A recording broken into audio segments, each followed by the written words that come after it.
ارے رسالت یہ اللہ رب العزت تک پہنچنے کا راستہ ہے. اے نادان، اگر اس نبی نے نہ بتایا ہوتا تو خدا کو رحمان بھی نہیں جانتا، کبھی نہیں سمجھ سکتا. اس متوے نے میرے سامنے حرکت کی تھی، کہا دیکھو میں ناچ رہا ہوں یہاں پر، اور اپنی پیٹھ جالیوں پر لگا لگا کر کے گھسنے لگا، پیر اچھل اچھل کر کے کرنے لگا. یہ کسی کو نفع بھی نہیں دے سکتے، نقصان بھی نہیں دے سکتے. دیکھو میں اگر کچھ ہونا تھا تو میرے ساتھ ہو جاتا. ان حاجیوں نے کان پکڑ لیا اور وہاں سے نکل گئے.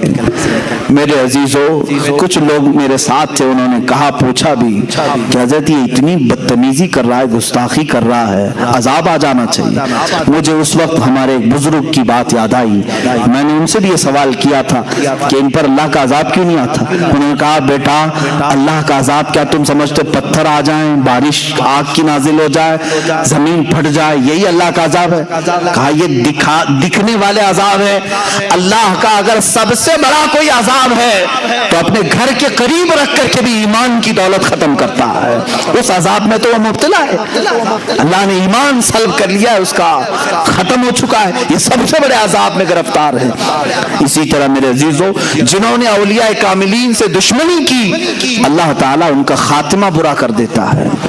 وہ اس دنیا کی نعمتوں سے تو لطف اندوز ہو سکتے ہیں، لیکن قیامت کے دن وہ خائب و خاسر اٹھیں گے. اللہ کے ولیوں سے دشمنی نہ لو. مخدوم سمنا رحمۃ اللہ تعالی علیہ کا مذاق کرنے کی کوشش کی گئی، لیکن جنازے میں ہمیشہ کے لیے آدمی سو گیا. کچھ لوگ ایسے بھی ہیں آج جو اولیاء کے تصرفات اور ان کی کرامات کے منکر ہیں. قرآن ان کی کرامات کی گواہی دے رہا ہے.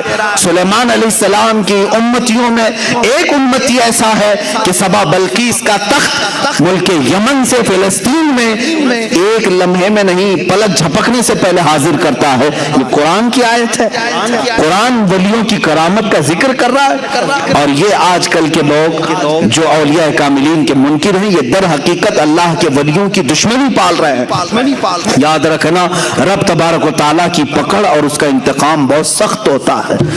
تم جب اپنے کسی دوست کی توہین برداشت نہیں کر سکتے، اللہ اپنے دوستوں کی توہین کیسے گوارا فرمائے گا؟ وہ ضرور تم سے بدلہ لے گا، انتقام، اور وہ منتقم حقیقی ہے. بہرحال مخدوم سمنا رحمۃ اللہ تعالی علیہ کے میں کچھ آخری باتیں یہ بھی عرض کروں کہ آپ جونپور جب تشریف لائے تو وہاں جو بادشاہ تھے وہ ابراہیم اشرقی سلطان تھے. ان کا زمانہ بڑا اچھا تھا. ان کی بارگاہ میں قاضی شہاب الدین دولت آبادی رحمۃ اللہ علیہ تھے. انہوں نے مخدوم سمنا رحمۃ اللہ تعالی علیہ کی بڑی عزت کی، بڑا پرتپاک استقبال کیا، اور بادشاہ ابراہیم اشرقی بھی مخدوم سمنا رحمۃ اللہ تعالی علیہ کے سلسلے میں داخل ہوئے، اور انہوں نے یہ گزارش کی تھی کہ حضور آپ یہاں ہمیشہ کے لیے اپنا مسکن بنائیں.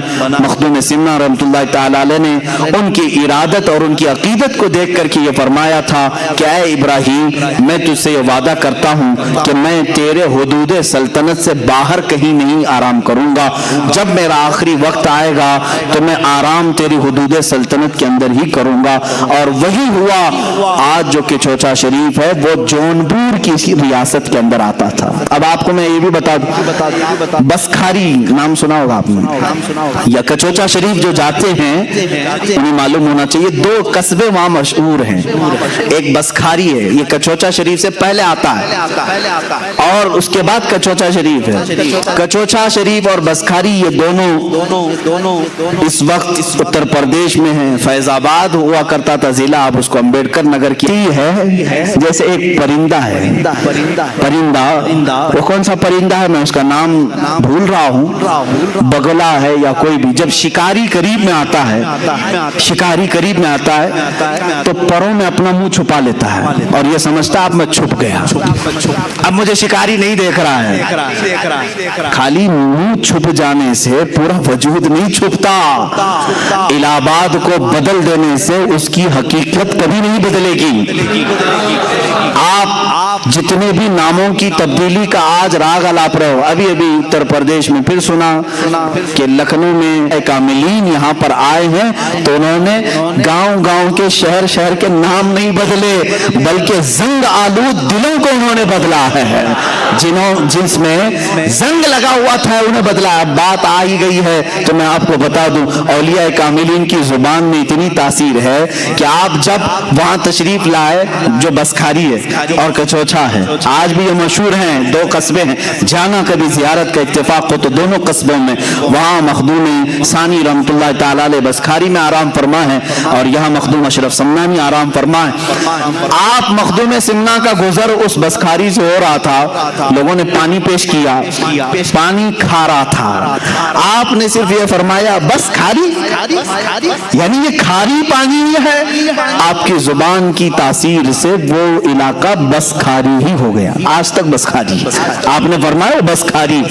تھوڑا آپ آگے گزرے، آپ آگے آئے تو لوگوں نے پانی پیش کیا تو آپ نے فرمایا کچھ اچھا ہے۔ کیا فرمایا؟ کچھ اچھا ہے۔ یہ کچھ اچھا ہی کچوچا شریف بن گیا ہے۔ کچوچا کا وجہ تسمیہ میں نے آج بیان کیا ہے۔ الحمدللہ ہمارے دلوں کی عقیدت کچوچا سے بھی وابستہ ہے اور شہر بریلی سے بھی برابر وابستہ ہے۔ ہم جھگڑے اور فسادات والے ان نام نہاد تفرقہ باز لوگوں میں سے نہیں ہیں۔ الحمدللہ ہمارے اکابرین نے ہمیں تمام مشائخ کا ادب و احترام سکھایا ہے۔ آج اگر کچھ لوگ اس طرح کی تقسیم کے قائل ہیں تو میں ان کی تردید کرتا ہوں۔ ایک طرف مخدوم سنہ ہیں اور اگر ایک طرف اعلیٰ حضرت فاضل بریلوی ہیں تو کبھی کمپیئر مت کرنا کہ یہ بزرگ کون ہے، یہ بزرگ کون ہے۔ تمہاری حیثیت کیا ہے ان اولیاء کے مقام کو ناپنے کی، ان اولیاء کرام کے مقامات کو ناپنے کی؟ اعلیٰ حضرت فاضل بریلوی رضی اللہ تعالیٰ عنہ وہ ہیں کہ مخدوم سمنا سے وابستہ ہر شہزادے کا ادب و احترام فرماتے تھے۔ حضرت محدث اعظم کچوچوی رحمۃ اللہ تعالیٰ علیہ کو آپ نے جب بھی درسگاہ پر رکھا ہے، اعلیٰ حضرت رضی اللہ تعالیٰ عنہ کبھی کرسی پر نہیں بیٹھتے تھے، اس لیے کہ مخدوم سمنا کے یہ آستانے سے وابستہ شہزادہ ہے۔ اعلیٰ حضرت رضی اللہ تعالیٰ عنہ نے وہاں کا ادب سکھایا ہے اور کچوچا شریف کے بزرگان دی جو سادات کرام ہیں، انہوں نے ہمیں کبھی بریلی کی نفرت نہیں ڈالی۔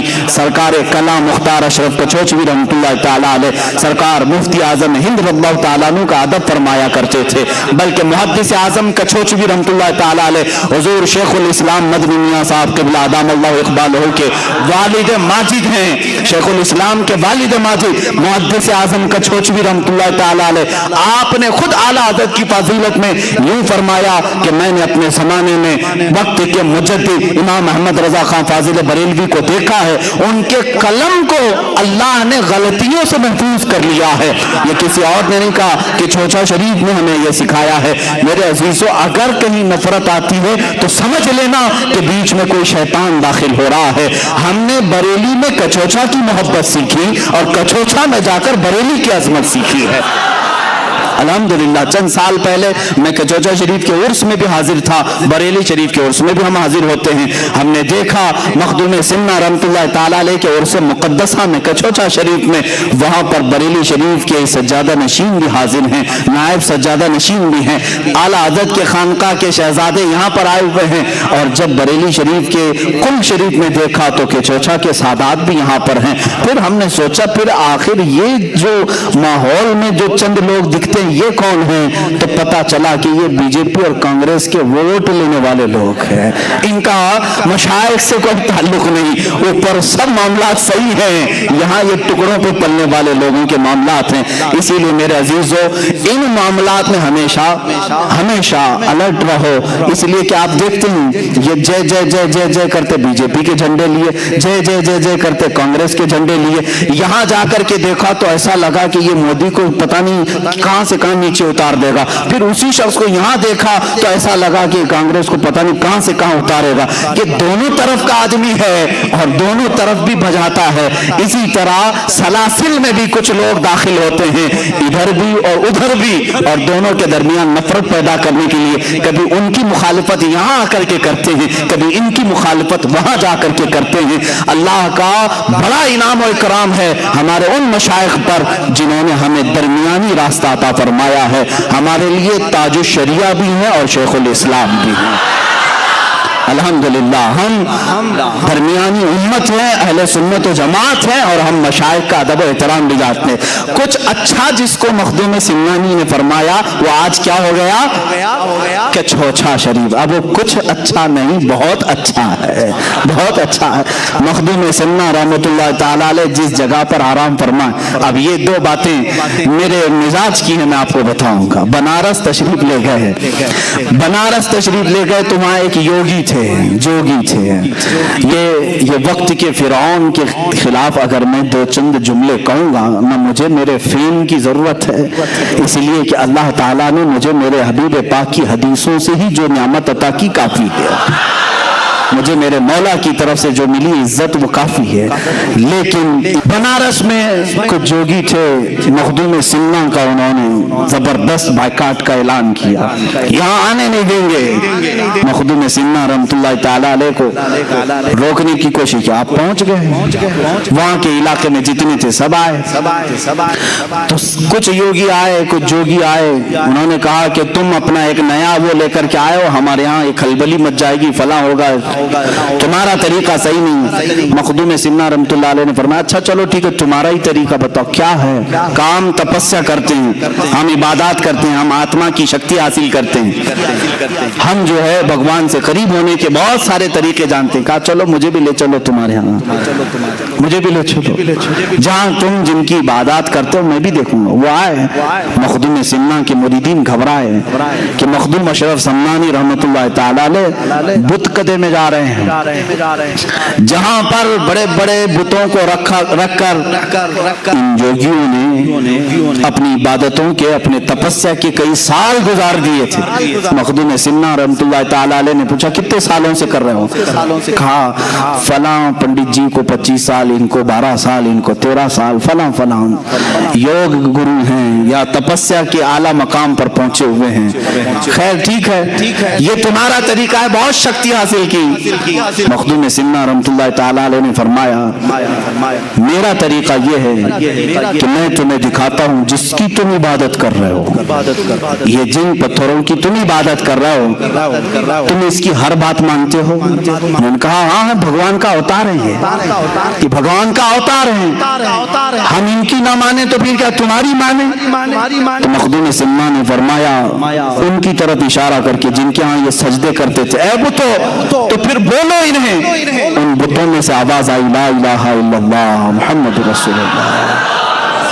پتھر سے جب آواز سنی، یہ مخدوم سمنا کی کرامت مشہور ہے، ان کے حواس باختہ ہو گئے۔ سالوں سے ہم یہاں پر جوگ کر رہے تھے، کبھی پتھر کو چلتے پھرتے بولتے سنتے نہیں دیکھا۔ مخدوم سمنا رحمۃ اللہ تعالیٰ علیہ نے فرمایا جس کی تم عبادت کر رہے ہو یہ در حقیقت خدا نہیں، یہ اعلان کر کے بتائے گا کہ اصل خدا کون ہے، جس کو اللہ نے پیدا کیا، جس خالق نے اسے بھی پیدا کیا۔ جیسی پتھر سے آواز آئی ان یوگیوں نے بھی اسلام قبول کیا۔ مخدوم سمنا رحمۃ اللہ تعالیٰ علیہ کے اس کرامت کے وہ قائل ہوئے، اللہ کریم نے آپ کے ذریعے سے اس زمانے کے 5000 لوگوں کو دائرہ اسلام میں داخل کیا۔ تقریباً آپ کی زندگی پاک میں، مخدوم سمنا رحمۃ اللہ تعالیٰ علیہ کی زندگی پاک میں جو روایات ہیں 1,10,000 کے قریب لوگ مشرب اسلام ہوئے ہیں۔ آخری وقت